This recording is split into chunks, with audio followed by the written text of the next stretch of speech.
जय हिंद। एक बार फिर से आप सभी बच्चों का वयम जीएस रिसर्च सेंटर पर स्वागत है। आज है 4 अप्रैल। तो 4 अप्रैल को बनने वाले जितने भी महत्वपूर्ण करंट हैं उनको हम देखेंगे। आइए शुरू करते हैं। तो सबसे पहला प्रश्न यहाँ पर आप लोगों को सामने दिया गया है। 4 अप्रैल को कौन सा दिवस मनाया जाता है? तो 4 अप्रैल को मनाया जाता है अंतर्राष्ट्रीय खाद्यान्न जागरूकता दिवस।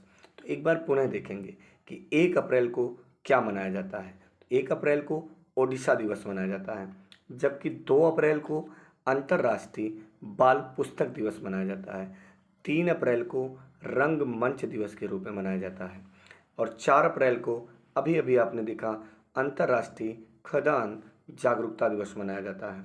इसी प्रकार दूसरा प्रश्न कह रहा है, हाल ही में अप्रैल 2022 में भारत ने किस देश के साथ आर्थिक सहयोग और व्यापार समझौते पर हस्ताक्षर किया है? यानी अप्रैल में कहाँ से हस्ताक्षर किया है? ऑस्ट्रेलिया।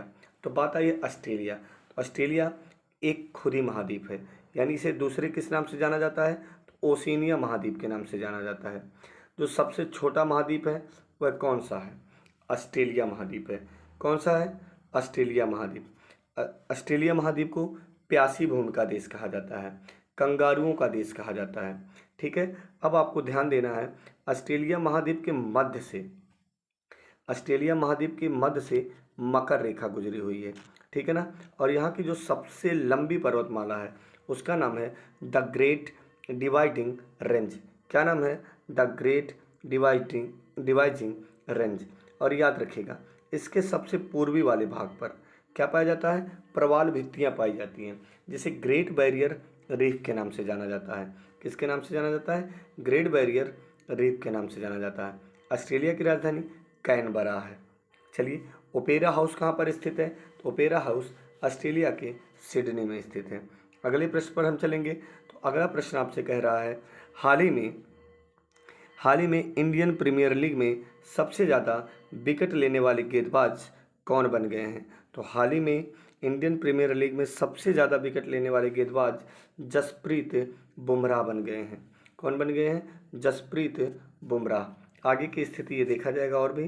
ठीक है ना।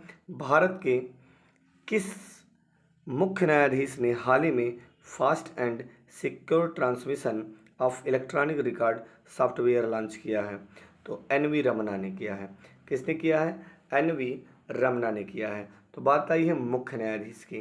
तो सबसे पहले मुख्य न्यायाधीश कौन थे? तो हीरालाल जेकानिया। अगर हम सर्वोच्च न्यायालय की बात कर लें तो यह आर्टिकल 124 से लेके आर्टिकल 147 तक है। कहाँ तक है? आर्टिकल 124 से लेके आर्टिकल 147 तक सुप्रीम कोर्ट स्थित है। क्लियर है? आगे चलते हैं हम लोग। हाल ही में भारतीय भूवैज्ञानिक सर्वेक्षण के महानिदेशक के रूप में किसने पदभार ग्रहण किया है? इंपॉर्टेंट है, याद रखेंगे सभी लोग। Doctor S Raju. हाल ही में भारतीय भूवैज्ञानिक सर्वेक्षण के महानिदेशक के रूप में किसे? डॉक्टर एस राजू को। तो आप लोगों को एक बार इन्फॉर्म कर दिया जाता है, अगर अभी भी आप चैनल सब्सक्राइब ना किए हो तो लाल रंग की बटन दबा के चैनल जरूर सब्सक्राइब कर लें, ताकि ऐसी अमेजिंग वीडियो आपको मिल सके। और आप लोग टेलीग्राम पे जुड़ जाइए, ताकि जितने भी महत्वपूर्ण प्रश्न बनते हैं सारे के सारे आपको वयम एकेडमी टेलीग्राम पे आप ज्वाइन हो जाएंगे तो सब कुछ मिल जाता रहेगा, जिस पे आपको अच्छे अच्छे मैटर भी प्रोवाइड कर दिए जाते हैं। ठीक है, आगे हम चलते हैं। हाल ही में किस बैंक ने ग्राहक ऑनबोर्डिंग को डिजिटल करने के लिए क्विक आईडी के साथ भागीदारी की है? क्विक आईडी के साथ भागीदारी की है तो सेंट्रल बैंक ऑफ इंडिया। किसकी बात करेंगे? Central bank of India. एक बार पुनः आप लोग बोलेंगे, 14 बैंकों का विलय या 14 बैंकों का राष्ट्रीयकरण कब हुआ था? तो आपका जवाब हो जाएगा 19 जुलाई 1969। ठीक है ना। तो हाल ही में किस बैंक ने ग्राहक ऑनबोर्डिंग डिजिटल करने के लिए क्विक आईडी के साथ भागीदारी की है? तो सेंट्रल बैंक ऑफ इंडिया।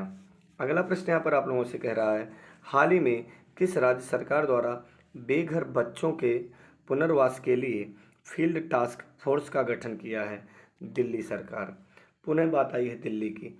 तो दिल्ली में लोकसभा सीट कितनी है? तो दिल्ली में लोकसभा, यानी ये समझ रहे हैं बेघर बच्चों को, आप देखते होंगे जो बच्चे अक्सर कार के पास मांगने के लिए आ जाते हैं, ठीक है ना, गाड़ी कहीं पे रुके तो कुछ बेचने के लिए आ जाते हैं, ये उनके लिए काम किया जा रहा है दिल्ली के सीएम अरविंद केजरीवाल के द्वारा। तो आइए एक बार बात करते हैं, तो दिल्ली में लोकसभा सीट कितनी है? तो दिल्ली में सबसे पहली बात करेंगे, लोकसभा सीट है 7, राज्यसभा सीट है 3, विधानसभा सीट है 70। क्लियर है ना? हाल ही में कौन सा राज्य फल उत्पादन में शीर्ष स्थान पर रहा? तो फल उत्पादन में शीर्ष राज्य आंध्र प्रदेश रहा। कौन सा रहा? आंध्र प्रदेश। अगला प्रश्न देखेंगे, हाल ही में कौन सा राज्य सब्जी उत्पादन में शीर्ष पर रहा? इंपॉर्टेंट है। तो कौन सा राज्य सब्जी उत्पादन में अग्रणी रहा? तो उत्तर प्रदेश। कौन सा? उत्तर प्रदेश। उत्तर प्रदेश राज्य का गठन 24 जनवरी 1950 को हुआ था। कब हुआ था? 24 जनवरी 1950 को। और 24 जनवरी 1950 को यह भी याद रख लीजिएगा, संविधान सभा की अंतिम बैठक हुई थी, ठीक है। और 24 जनवरी 1950 को संविधान सभा द्वारा राष्ट्रगान और राष्ट्रगीत को अपनाया गया था। हाल ही में किस देश ने अंतरिक्ष में रूस और चीन के बढ़ते प्रभाव का मुकाबला करने हेतु एक नई डिफेंस स्पेस कमांड एजेंसी की स्थापना की घोषणा की है? ऑस्ट्रेलिया। तो ऑस्ट्रेलिया से कुछ और महत्वपूर्ण देख लेते हैं झील, ठीक है। तो सबसे पहली बात करेंगे, अगर यहाँ से आपसे कह दिया जाए ऐसी कौन सी झील है जो गुलाबी रंग की है, तो आपका जवाब हो जाएगा आयर। क्या बोलेंगे? आयर। सिडनी कहाँ पर स्थित है? सॉरी, ओपेरा हाउस कहाँ पर स्थित है? तो सिडनी के, ऑस्ट्रेलिया के सिडनी में, ठीक है ना। आगे चलते हैं, हाल ही में कतर 2022 के लिए आधिकारिक अब रियल ऑफ फीफा विश्व कप बाल का अनावरण किसने किया? तो एडिडास ने किया। प्रश्न समझ में आया? कतर 2022 के लिए आधिकारिक अल रियला फीफा विश्व कप का बाल का अनावरण किसने किया? तो एडिडास। क्लियर है? तो चलिए आज का प्रश्न यहीं पे समाप्त होता है। Best of luck.